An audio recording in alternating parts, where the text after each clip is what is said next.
Tether, l'ONU dénonce l'utilisation de l'USDT pour le blanchiment d'argent.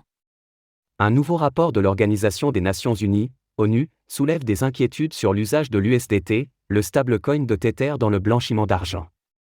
Publié le 15 janvier 2024, ce document indique une utilisation croissante de cette crypto-monnaie, particulièrement en Asie du Sud-Est, dans le cadre d'activités frauduleuses.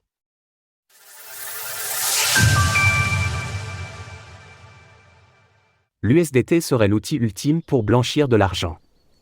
Un rapport de l'Organisation des Nations Unies, ONU, publié ce lundi 15 janvier 2024 révèle que l'USDT de Tether est de plus en plus utilisé pour les blanchiments d'argent et fraudeurs, particulièrement en Asie du Sud-Est. Ce document met en lumière le lien étroit entre les casinos en ligne illégaux et les plateformes d'échange de crypto-monnaies, et souligne que de façon globale, le stablecoin dollar de Tether joue un rôle important dans de nombreuses escroqueries. Le rapport indique que l'USDT est même impliqué dans certaines fraudes sentimentales, aussi appelées pig butchering, un type d'escroquerie qui consiste à créer de fausses relations amoureuses pour ensuite extorquer de l'argent aux victimes.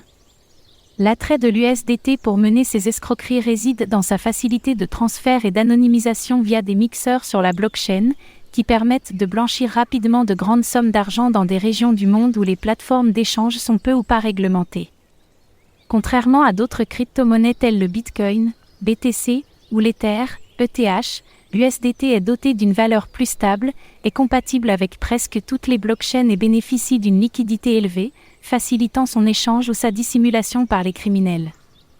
Les crypto-monnaies ne sont pas beaucoup utilisées dans le blanchiment d'argent. Toutefois, les stablecoins et les crypto-monnaies ne sont pas les outils idéaux pour blanchir de l'argent. Les transactions sur la blockchain étant enregistrées, elles sont facilement traçables par les autorités disposant des outils adéquats. Ainsi, les autorités singapouriennes ont réussi à démanteler plusieurs réseaux de blanchiment, notamment dans une récente opération où 737 millions de dollars en espèces et en crypto-monnaies ont été saisis. De plus, l'USDT est géré par la société Tether, qui a la capacité de geler les tokens et blacklister des adresses. Ainsi, depuis 2020, Tether a blacklisté plus de 1200 adresses.